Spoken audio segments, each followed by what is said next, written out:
Radnici javno-stambeno-komunalnog preduzeća Zaječar pokušavaju da osposobe sistem centralnog grejanja i kotlove. Moguće je, kako se saznaje, da grejna sezona počne pre 5. novembra, kako je prvobitno i planirano, ali samo za korisnike koji su priključeni na kotlarnicu u Pivari. 3700 korisnika, 3 vrtića, srednje škole i 3 osnovne škole na području grada, kao i javne ustanove i firme, korisnici su centralnog grejanja u Zaječaru. Ovaj posao je poveren javno-stambenom komunalnom preduzeću Zaječar, koje je preuzelo odgovornost oko grejanja. U ovom trenutku gotovo je izvesno da 5. novembra neće svi korisnici dobiti grejanje, već samo centar grada, škole i 2 vrtića, kao i stanari u naselju Kraljevica i Vlačić. Toplotni izvor u Pivari, on će početi svakako, ja računam možda i pre 5. novembra, kao što smo dobili zadatak, međutim, naselje Plaža i naselje Ključ neće moći početi 5. počeće kasnije. Dok računam da ćemo u punom obimu, znači pred nama je jedan veliki posao da ove toplotne izvore osposobimo u najkraćem roku. Moramo poštovati neke procedure i poštovali smo procedure tih javnih nabavki i te zakonske procedure.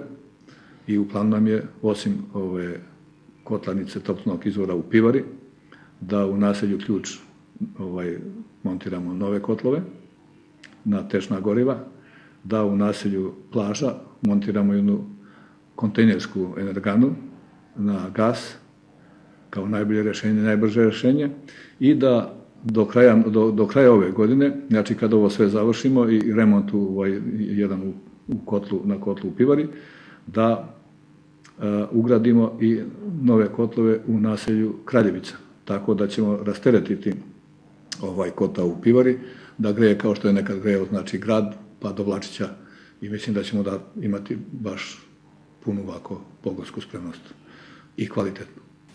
Cena po metru kvadratnom sa PDV-om iznosit će oko 113 dinara, što grad svrstava u jedan od najskupljih u Srbiji. Međutim, do korekcije cene neće doći. Mislim da ova zadnja odluka Skupštine grada, da je ta cena ne prelazi onaj maksimum koji je republička vlada donela uredbu. Ja još nisam vidio, ali iz sredstava informisanja sam saznao. Mislim da mi ne prelazimo tu gornju granicu, jer imamo taj grejanje na mazut, pretežno grejanje na mazut. Tako da, mislim da smo mi u tome okviru. Korekcija cena dakle neće biti? Neće biti korekcija cena. Ima ovako, bit će problema oko zahtjeva za isključivanje. Postoji odluka o toplifikaciji koja tačno navodi kako možda se potrošač isključi. Sad se postavlja i pitanje i da li može, jer osim te procedure postoje neka upozorenja iz Timoka, elektrodistribucije, da oni neće moći odgovoriti svim zahtjevima. Isto tako upozorenje od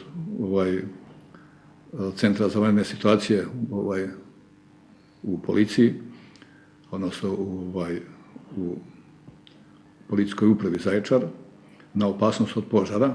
Naime, o čemu se radi? Da postoji gradska odluka da svi oni koji koriste dimnjake za grejanje moraju da imaju od ovlašćenog lica, odnosno ovlašćenog pravnog lica ili fizičkog, odnosno dimnjačara, da su ti odžaci ispravni da mogu da ih koriste. Inače, rizikuju da naprave veliku štetu. Ovo preduzeće je preuzelo radnike iz Toplifikacije Moravije Zaječar, tako da oni danonoćno rade na osposobljavanju sistema centralnog grejanja. Poslat je i zahtev za pozajmicu mazuta robnim rezervama i očekivanja su da će svi koji su priključeni na kotlarnicu u Pivari tople radijatore imati pre 5. novembra.